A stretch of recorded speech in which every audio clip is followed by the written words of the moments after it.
y'all, Logan here. What I want to talk about today is how I turned an old deep freeze, alright, one of these small deep freezes, into my own personal meat cooler, alright. Now I got this idea online when I was looking at, kind of off the grid stuff, and one of the things that people do with deep freezes like this, and they can be any size. I just got this one for free. It's pretty small and it works out pretty nice. But they'll put a thermostat on there, and then people off grid will use a deep freeze, a horizontal deep freeze, for their fridge, because when you open it, all the cold stays in there, and when you put a thermostat on there, it becomes extremely efficient. So this is the thermostat right here, and I just got it temporary. I added it on into my garage. I'm in the mudroom right now, and I just got this kind of set up temporary right now. But this is the thermostat. What happens is, let me put this down for a second. Alright, so what happens is you plug in your thermostat, and I got this thermostat. It's a Johnson Control. Let me check that. Yeah, it's a Johnson Control A19AAT-2C freezer temperature controller, and I'll put the link in Amazon, or link from Amazon in the description. But I got this on sale right now. They're running about 60 bucks. I got that this year for 42, so I don't know if it was on sale or what. But basically, you plug it in to your outlet right here, and then your freezer piggybacks onto that. All right. It's got a sensor probe that goes right here. Let me open this up,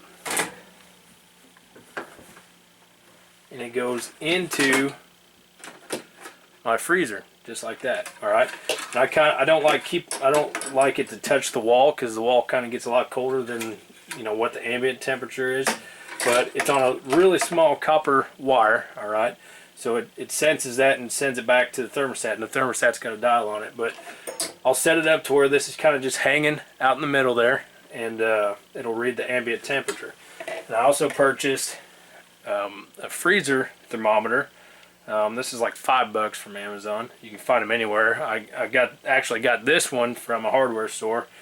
But when you're cooling meat or aging meat, not necessarily like aging as you would think, like they do aged beef and stuff like that, but you want to keep it about 36 degrees, all right? Under 40 degrees is the minimum, all right? So, growing up, Dad always had a refrigerator in his garage, and that's what we used, but we put them in these meat lugs like this, and not a lot of air circulated under there, and it kind of got, not slimy, it never got bad, but I just liked a drier piece of meat whenever I'm cutting it up and stuff like that. So it led me to search how I could do this myself. So with that thermostat, it's got a dial.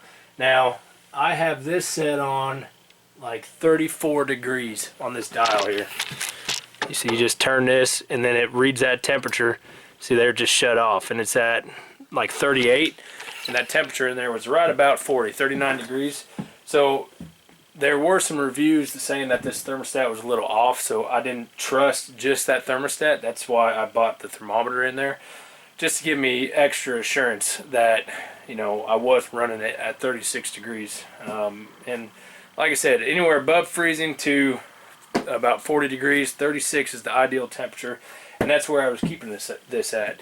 And it's extremely efficient. Going back to the fridge, running the fridge constantly, every time you're opening it, it's running no matter what. So I can use this. It gets cold extremely quickly. I can shoot a deer, and it could be early archery season. I'd come in, plug my thermostat in, turn it on. Within like 2 hours, I'm down to a regulated temperature that it needs to be at. So that's awesome whenever it comes to this. Granted, this is a small area, All right, so I built a rack in here, and I'll talk about that in just a little bit. But what I'll do is I'll quarter my deer out, and I'll put the hindquarters down low, because that's my biggest portion of the rack, and my loins down there.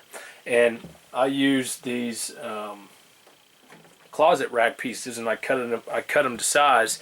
And what that does is that lets air get underneath there, and it doesn't hardly get any sliminess to it, all right, or just wetness. It keeps everything nice and dry. And then I'll put my trimmings and my shoulders up top, because the shoulders are somewhat smaller. And then I'll put that thermometer on the top rack as well, so I can monitor it really well. And then I'll keep it in here for a few days until I can work it up. But in the early season, when it's could still be 70 degrees out in early October in the Midwest, you know, or in southern Indiana where I'm at, having something that keeps your meat cold till where you can work on it, because I love home butchering, and that is my, out of all the aspects of deer hunting other than chasing mature deer, like I love the home processing aspect of it. I just love it. So I wanted something that I could work it up at my leisure whenever I'm ready, and it'll keep bacteria from growing, and that's what led to this aspect right here. So to talk about my rack system, I'm going to go in here a little bit. Alright, so I built a PVC rack. You know, this is like the compressor, condenser, and all that stuff. That's basically the powerhouse of this unit, all sits in that raised ledge right there. So I built a rack system that would support, I got legs coming down, and then this would lay flat all the way around it, alright? And it fits all the sides, real snug, okay? And then I made some legs coming up, and then I got another rack system that is a little higher, alright? So I could put a quarter, like a hind quarter down there, and nothing would be touching it. So let me get these racks here. So I just kind of notched out this closet rack material you get from Home Depot for, you know, like $8 a pop or whatever, for like a 4-foot piece. And I think I used 2 pieces, but I didn't, I probably used like 5 feet. Alright, so that fits down there nice. It sits on there. This is notched out to support these legs. And you can mess with however you want to rig this up yourself, but I do the same thing on this side. Oh, I gotta get my thermostat out of there, or my thermometer, my sensor. Put that off to the side. Alright, so there's my bottom rack. And then what I'll do, you know, there's a drain plug down there. Some of the blood will drip down. You can throw paper towels down there to help aid and clean up, to soak it up, because you're only going to keep it in there for like, you know, a few days. I'm not talking about like dry aging for a month. So this is just a little meat cooler. So thermostat off to the side. Alright, so then what I do is I take this next level, I put that in there. This is my next rack. I got meat already on that bottom level. Then I'll build my next rack. And it'll sit just like that. The weight of the meat will keep everything solid. I'll drop my sensor in to where it's not touching any of the walls, and it'll read an ambient temperature, and I just drop it right in there, and I'll set my thermostat somewhere where I can crack it open and I can read it of what everything looks like. So that's how I utilize this meat cooler, and it's worked. Put 2 deer in it this year. Would have liked to have more, but that's just how it goes. You know how that is. So it worked extremely well. The meat turned out perfect. So if you can get on Craigslist and you can get yourself a small freezer, if you even if you have a bigger one, you know, you could do this with the same method, and you could put a whole deer in there if you wanted to, but it'll just make that deep freezer that temperature. All right, and that's what this thermostat does. So I got this for $40 right now. They're selling for $60. There's other thermostats online, you know, from $30 on up, but that's what I used, and I probably got